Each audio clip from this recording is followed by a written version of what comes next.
You're listening to Wealthy-esque. We are a community of lawyers who believe that true wealth is having control of our time. I'm Ro Thomas, and as a busy wife, mom, and former Big Law associate, I know all too well the tension between the culture of the legal profession and pretty much everything else you want to do in life. That's why each week I'm bringing you the information and tools you need to improve your money mindset and manage your money to create true wealth. Because ultimately, it's not about the money. It's about the freedom and flexibility the money affords.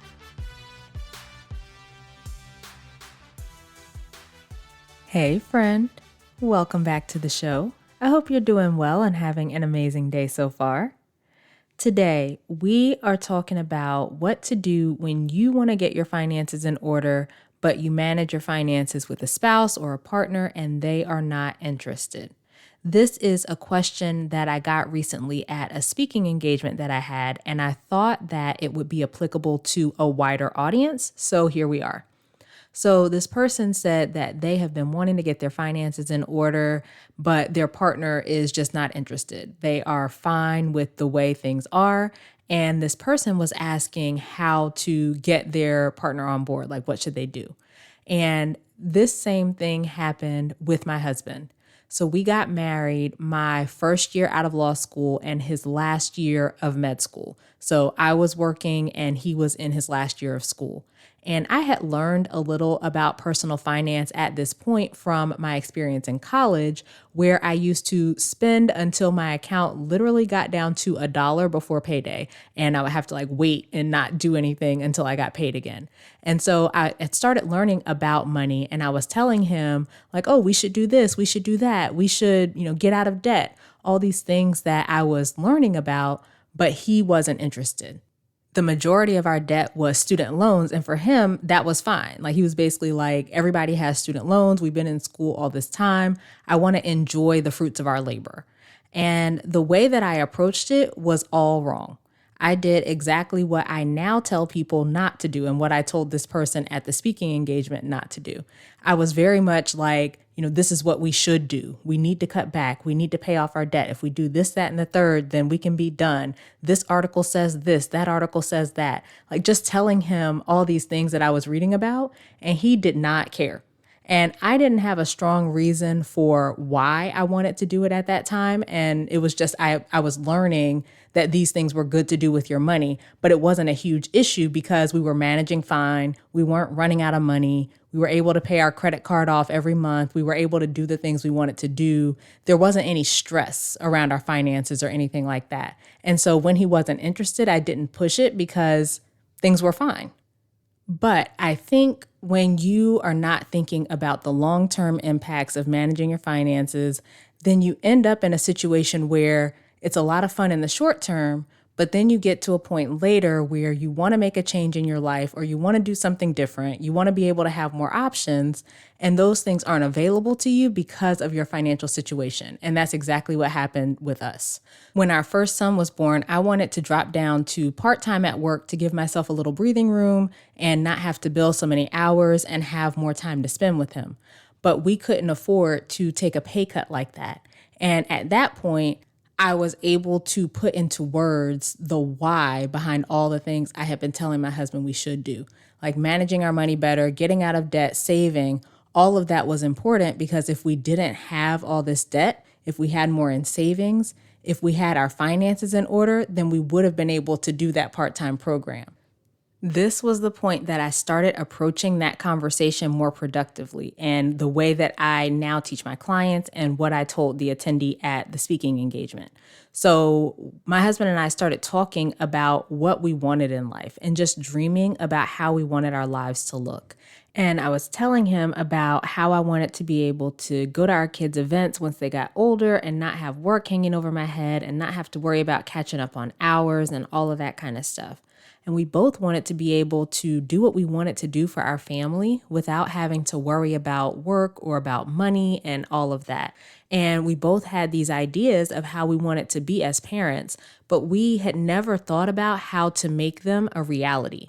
We never thought about what we needed to do to be able to be those kinds of parents that we saw ourselves being. And I think it's one of those things where you just think it's going to happen. You think it's just going to fall in place, but it doesn't happen that way.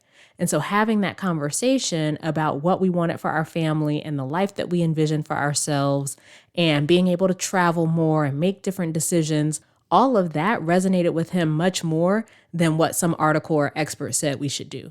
And so then he was on board with getting our finances together and getting out of debt because he could see how that would lead to the life that we dreamed of. So the advice that I always give people now when they want to make a change with their finances, but their spouse or their partner isn't interested, is to dream together about what you envision life looking like, where you want to be in 5 to 10 years, what that looks like for your family, the kinds of things you'll be able to do. For most people, the kinds of dreams that they have for their lives, for their families, are a lot different than the lives they have now. And getting out of debt and having more money in the bank only helps to get there. It opens up more options. Yes, there might be more than money involved in making those things a reality, but having your money in order makes it a lot easier. And so I always tell people to start with that. What's the vision that you two have for your life, and what needs to change with your finances to help you get there? And one of the things that I also tell my clients, because people are often using their money in ways that don't align with their goals and dreams, so I always tell them every dollar that we use for one thing is a dollar that can't be used for something else.